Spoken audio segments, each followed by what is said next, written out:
이제 감시와 처벌 그 정도로 하고, 그 다음에 이제 성의 역사 1권까지 보겠습니다. 성의 역사라고 하는 게 이제 우리가 번역된 게 요즘 4권까지 번역됐어요. 최근에 4권이 나왔는데, 1권까지는 보통 감시와 처벌과 같이 묶어서 읽어요. 소위 이제 권력의 얘기를 하는 거예요. 내면화된 권력, 뭐 이런 얘기를 하다가 성의 역사 2권과 3권, 뭐 4권 저도 안 읽어봤습니다. 2권과 3권은 이제 어떻게 보면 새로운 형태의 어떤 훈육적인 권력에 대항하는 새로운 무슨 대항 품행 이런 말을 쓰는데 어떻게 하면 저항해서 내가 새로운 주체로 거듭날 수 있을까 뭐 이런 얘기를 할 때 이제 주체 해석학 자기의 배려 뭐 여러 가지 표현을 쓰는데 그건 주로 성역사 2권과 3권입니다.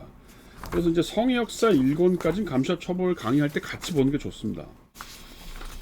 뭐 이것도 우리가 보기에 조금 그 귀신 신하라 까는 소리 같은 소리를 많이 미안합니다. 이거 웃자고 하는 거니까 너 쌍소리 하는 거 아닙니다.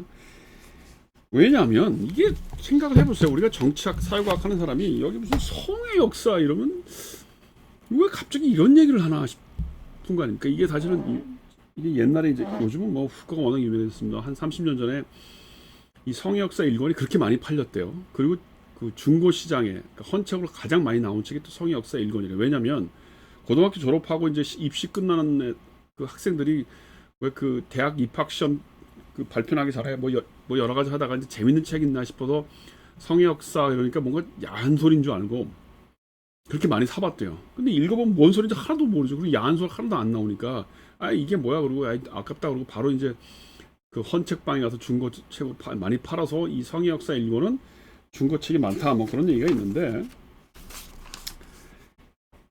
음 제가 뭐 이것도 그렇게 뭐 어떤 사람은 뭐 재밌게 읽을 수 있고 어떤 사람은 이제 뭔 소리 하는지 잘 모르겠다 이제 이런 건데 저 같은 사람이 읽고 이제 요약을 해드릴 거예요. 그죠? 성의 역사 1권도 그 감시와 처벌과 비슷하게 이제 18세기와 19세기 시대 구분을 하는 거예요. 그래서 우리 빅토리아 왕조 시대 사람들이라고 하고 거기 얘기가 뭐냐면 1장의 제목이고요. 우리들 또 다른 빅토리아 왕조의 사람들 뭐 이런 책이 뭐냐면 과거의 그 18세기 전에 그러니까 이제 감시와 처벌로 보면 군주권의 시대겠죠. 그때의 성에 관련된 담론이라고 하는 게 주로 이제 그 부부 관계에 관련돼서 많이 있었다는 거예요. 어떻게 하면 건강한 아이를 낳을까 이제 이런 거였다는 거예요. 그래서 보면 뭐 그 기독교 무슨 뭐 기독교 교성가 뭐 그런 것도 있고 그 몇 개 그 성적인 것 주로 성 뭐 부부 관계를 어떻게 하면 좋은지를 표현하는 그런 공식적인 책들이 있었다는 거예요. 그러니까 굉장히 도덕적인 질서의 사회였죠. 그리고 정태적인 선하고 그래서 그걸 주로 뭐라고 얘기하냐면 후코는 디스포지티브 달리앙스 그러니까 뭐 이런 거 불어 못하시면 뭐 몰라도 됩니다. 결합장치의 사회였다는 겁니다. 뭐 쉽게 얘기하면 뭐 섹스에 대해서 별로 그렇게 관심 안 두고 살았다는 거죠. 이제 그러다가 18세기가 넘어가면 여기 이제 뭐 응고된 우유의 장난이라고 하는 표현이 나와. 2장 억압 같은 거 어딘가 보면 응고된 우유의 장난을 하던 어떤 사람이 길거리에서 잡혀가지고 경찰한테 잡혀가지고 정신병원에 가고 뭐 이제 이런 일이 생겼다는 얘기를 에피소드를 하는 거예요. 응고된 우유가 뭔지는 모르겠지만 어떤 내가 상상하기에는 조그만 5살짜리 어린 남자아이 이렇게 고추를 이렇게 툭툭 만지고 그러는데 이거를 부모가 보고 아마 신고했지 않았나 뭐 그런 상상을 한번 해보는 겁니다. 그러니까 과거에는 우리 시대도 그런 거 있잖아요. 뭐 아이고 그놈 뭐 축구네 그러면서 할아버지들이나 아저씨들이 이렇게 막 그 옛날에 왜 팬티도 안 입히고 이제 이 아이를 키웠던 시절이 있으니까 그러면 뭐 그렇고 그다음에 딸 그 뭐 아들만 남자애만 그런가 뭐 한 5살 6살짜리 여자애도 아이고 뭐 이쁘네 그러면서 우리 딸내미 어디 와봐라 뽀뽀 한번 해볼까 뭐 이랬다는 우리 사회도 지냈죠. 근데 요즘 그래봐요 정말 큰일 납니다. 그 성추행범으로 당장 현장에서 저기 잡혀갑니다. 그런 거라는 거예요. 그러니까 후크가 그 얘기를 하면서 그러면 18세기에 이제 17세기에는 전혀 그런 얘기 안 하다가 18세기 갑자기 그런 일로 사람이 잡혀가고 할 때 그럼 과연 그게 성에 억압된 거냐? 2장 성에 억압 가설 얘기인데 성에 억압된 거냐? 그러면서 이제 프로이드하고 라이히 얘기를 조금 해요. 2장에서 한마디로 얘기하면 후크는 그게 성에 억압된 게 아니라는 거예요.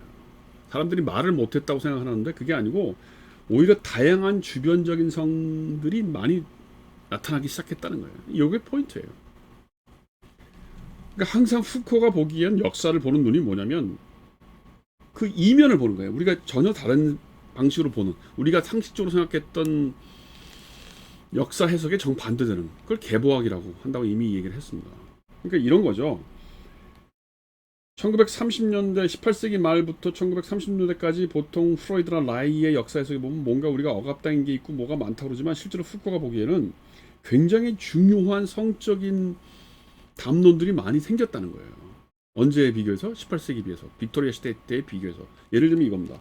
여성의 육체가 히스테리화되는 거. 이거 이제 후코가 보는 어떤 성의 역사죠.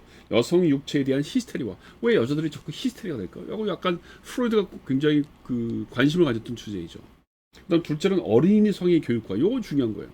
예전에 어린아이가 뭐 한 12살, 13살 되고 자유방에 가서 뭐 그러면 아유 엄마 아빠가 아유 애가 이제 커가면서 자유하나 보다 이제 이러고 말하는데 우리 아이는 2시간씩 문을 잠그고 있어요. 이거 이상해. 옛날에 나는 1시간, 내가 어렸을 때는 1시간만 문을 잠그고 있었는데 우리 아들은 2시간이나 문을 잠그고 있으면 뭐 하는지 모르겠어. 그리고 갑자기 걱정을 해서 이 아이를 무슨 심리 상담사나 정신과 의사한테 데려가기 시작했다는 거야. 그럼 웃기는 거죠. 그러니까 그만큼 그 어린 아이의 성에 대해서 굉장히 관심을 갖게 됐다는 거예요. 그다음 세 번째 뭐예요? 출산 행위의 사회적인 문제. 그러니까 출산을 어떻게 해야 되는 거냐? 몇 명을 낳는 게 좋은 거냐? 이거 사실은 인구 통제와 관련되는 거예요. 몇 명을 낳는 게 좋으냐? 어떻게 낳는 게 좋으냐? 그다음에 건강한 출산이라는 게 뭐냐? 그리고 굉장히 여러 가지 컨셉들이 생기기 시작했다는 거예요. 과거에 애를 낳는다는 건 뭐예요? 그냥 여자가 그냥 어디 저 뒷간에 가서 무슨 뭐 그냥 부엌에 가서 이렇게 나가지고 아무렇지도 않듯이 뭐 여보 여기 아들 나왔어 뭐 이러고 그냥 말아버리는 건데 이제는 그 출산율이 어쩌고 무슨 아이를 건강하게 낳으려면 어떻게 해야 되고 뭐 굉장히 뭐 여러 가지 종류의 사회적인 문제들 제기가 많았다는 겁니다. 그 다음에 이제 그거와 관련돼서 무슨 퇴폐적인 쾌락, 변태 이런 거에 대한 논의들이 많았다는 거예요. 이 네 가지가 소위 이제 미셸 후코가 얘기하는 억압가설에 대한 반대의 증명으로 이 성의 역사 2권 2장에서 주로 하는 얘기가 그거예요. 그러니까 이 2장에서 보면 결국은 뭐예요? 굉장히 많은 성적인 얘기가 등장했고 그것이 마치 성의 과학이라고 하는 형태로 사람들 사이에서 논의가 되면서 우리는 마치 그게 성에 억압된 것처럼 보이지만 성이 더 많이 활성화되고 굉장히 많은 종류의 성을 얘기하겠다는 겁니다. 그래서 이때부터 뭐가 생기냐면 어떤 이 성이라고 하는 게 과학적이고 심리학적인 어떤 연구의 대상이 돼요. 정말 학문적인 연구의 대상이 돼요. 그 전까지는 뭐 애만 건강한 아이만 낳으면 되는 거니까 그건 뭐 그냥 민법이나 기독교 교서나 뭐 이런 정도에서 아니면 뭐 할머니들이 정도 얘기하는 정도였는데 이제는 막 이게 연구의 대상이 되는 거예요. 어떻게 하면 애를 잘 낳을 수 있는지. 그 감시와 처벌에서는 무슨 얘기가 나오냐면 그 18세기 말 19세기 가면 골상학, 그다음에 범죄학 이런 게 발생한다는 거예요.